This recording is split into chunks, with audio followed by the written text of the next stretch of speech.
Thank you.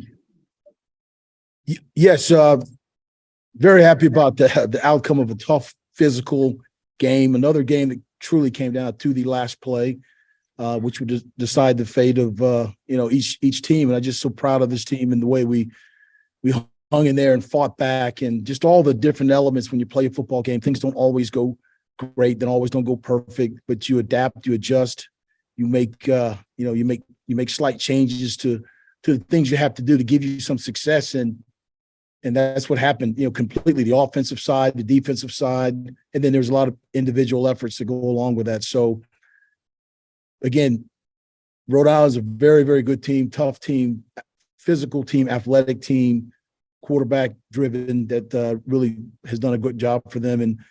And for us to, to play well as a unit, overcoming some turnovers uncharacteristically, but that's what it's about sometimes. And when you can do that and still create opportunities to win at the end and then execute that, that's what it's all about. So I'll take any questions. Hey, Mike, it looked as though William and Mary had a good sense that shovel pass was coming on the final play. Did you?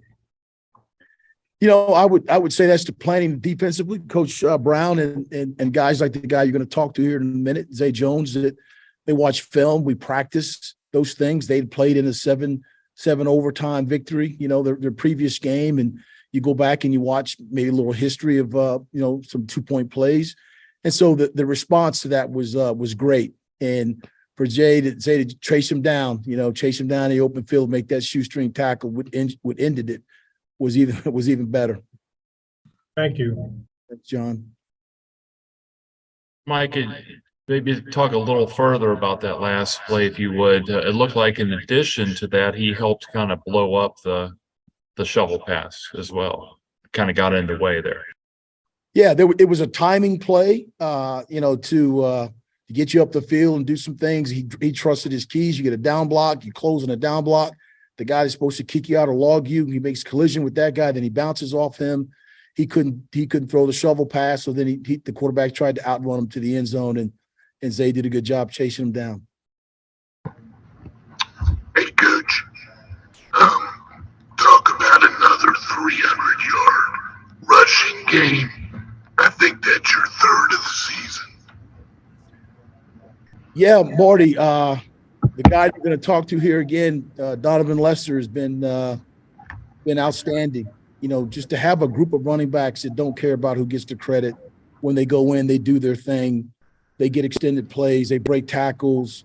Donovan, has done a great job for us. Love him like a son. He's a selfless player, but also, he wants the team to win. And when you have guys like Malachi and Bronson and Donnie and, Martin Lucas, I mean, it's unbelievable to look at the group of individuals that just want the team to win. And matter of fact, that's what Ivan Fears talked about, the former coach here, also former coach of the New England Patriots, talked about the best years and best times with the Patriots. It was about the team. Individuals were playing for the team. And it was a great talk he had with our players yesterday. And it resonated again about guys just playing for the team. Thanks, Marty. Coach, this kind of goes in that same vein. But like Hollis, for example, the first touchdown, you guys falling behind 14-0, had that play where Malachi was showing Wildcat, but then Hollis shifts over and he makes a big run that leads to the touchdown. How sort of invaluable is kind of having that piece?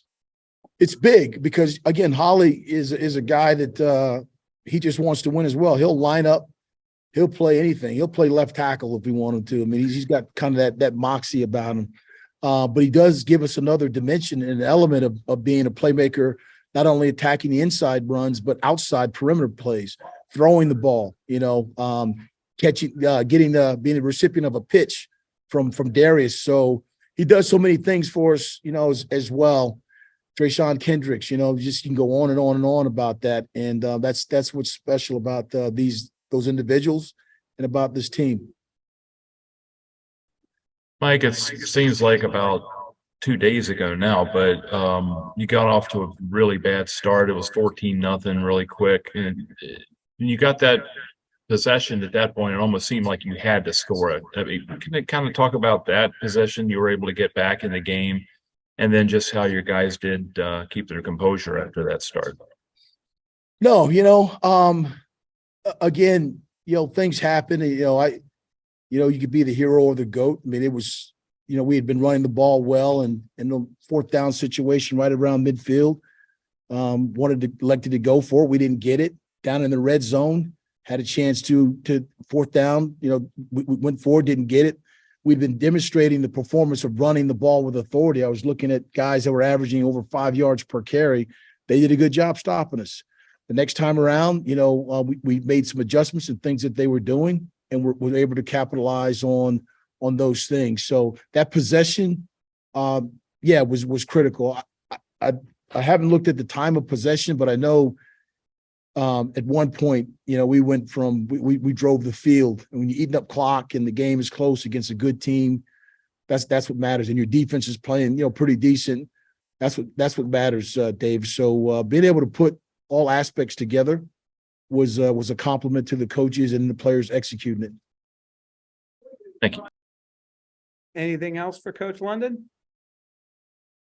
Thanks, fellas. Appreciate it. Man, thank you so much. We'll have next Isaiah Jones.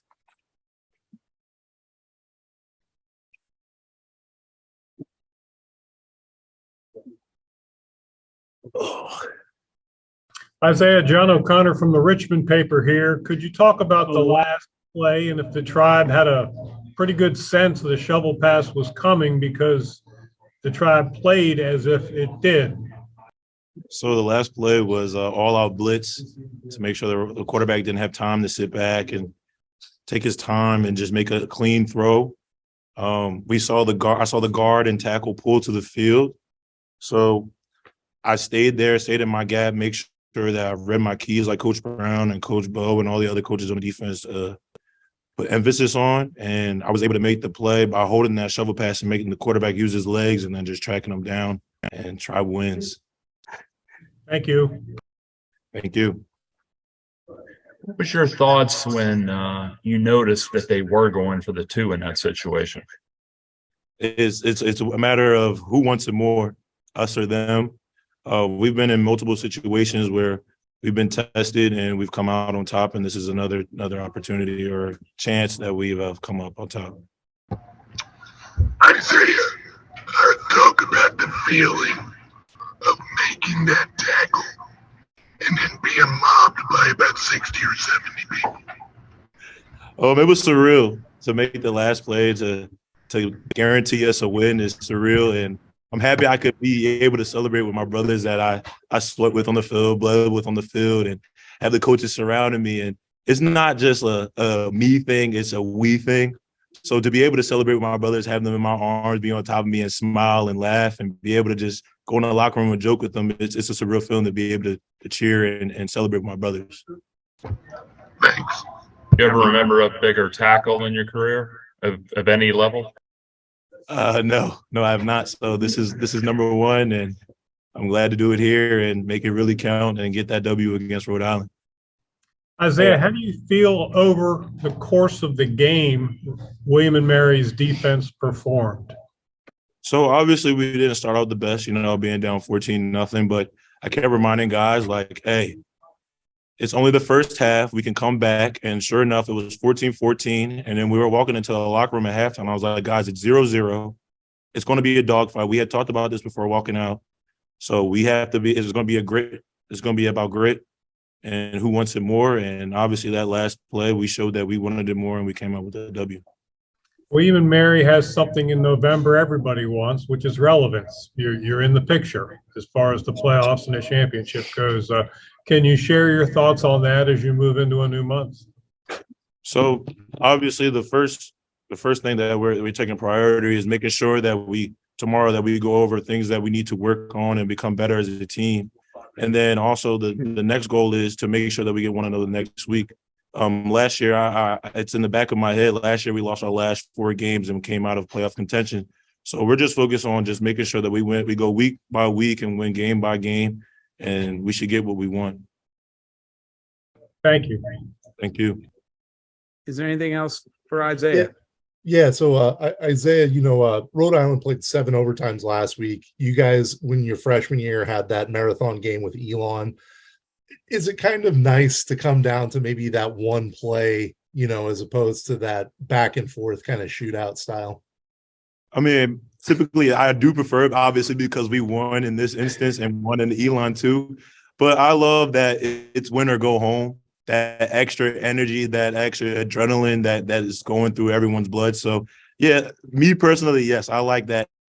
It's either get in or stop them. So I'm glad we got the stop and we got the W. And with losing Poole because of the targeting call, when you've got other guys kind of ready to step up, and what do you feel like that kind of says about the defense and the makeup of this group? Well, we had a meetings and talking about what we were going to focus on in the summer, talking about this season, this fall season, and we made very good emphasis on just the next man up. Someone goes down in front of you, you got to be ready.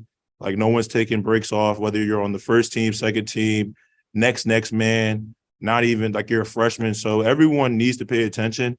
And the coaches have put a lot of emphasis on that throughout the summer, through camp. And even now, like, we're still instilling that same thesis, And it shows today that everyone was ready to play. Is that all for Isaiah? Before Isaiah goes, Isaiah, maybe show him what's in your lap. Oh, Hasn't put it down yet. Somebody got the game ball. All right, we got Donovan Lester next. All right, thank you, everyone. Thank you. Thank you. How y'all doing? Hey, Donovan, how you doing? I'm doing amazing. It didn't start off amazing, obviously. You guys were in a 14-0 hole pretty quick. Just talk about what you guys had to do to get back in the game and keep your composure there. So as an offense, honestly, our motto is if we do what we're supposed to do, we will win the game. We were kind of shooting ourselves in the foot with the fumble, with the 2 turnovers that we had, with the repass option closer to their goal line, which they scored on. We just want to do a better job of getting those turnovers fixed, and we'll do that on Sunday. But overall, as an offense, the offensive line was doing a great job moving the D-line, and we knew going into the game we were going to run the ball. So we just had to execute our reads, know who we're reading, make one cut, and go as running backs. And give all credit to the offensive line. They went out there, did their thing. Lachlan Pitts, Colby, Bart, Ryan McKenna, Ryan Hagler, Charles Grant, and just running the ball. And shout out to my RBs, our RB room. We go in every Sunday, every week, and we just try to make each other better. And it's awesome to be with Bronson, Malachi, and Martin. They really make this team as a collective. So we feel like we still got a lot of stuff to work on, but it's looking very bright in the future. Hey, speaking of that, Donovan, Isaiah mentioned how last season closed for the Tribe and perhaps how that motivated him. I wonder if that carries across the board for you guys that remember how last November went. Now you're in a position, similar position, and you can change the way it goes. It carries the whole entire team. We remember what happened last year, and we come in every day, work our butts off in the weight room with Coach O'Mary, do what we got to do, be on time, wear the right stuff to lift, to practice, and just make sure we do the little things right. So that's been our motto. And just going into each and every game, we're just going to stay focused on going 1-0 every week, and that's the plan. So now it was a great game with Rhode Island. We're going to enjoy this day, and tomorrow we're going to get ready and get ready for Hampton. Thank you.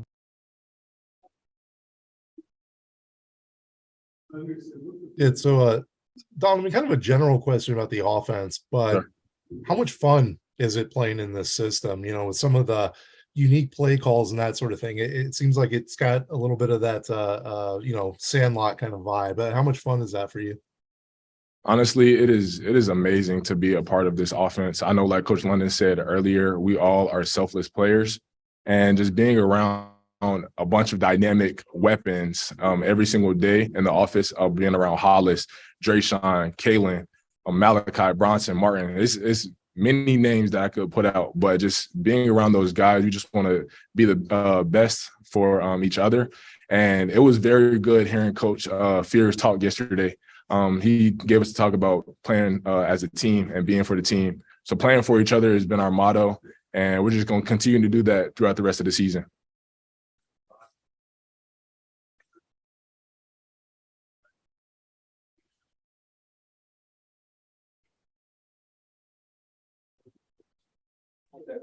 We're all good. I really, Thanks so much. I appreciate it.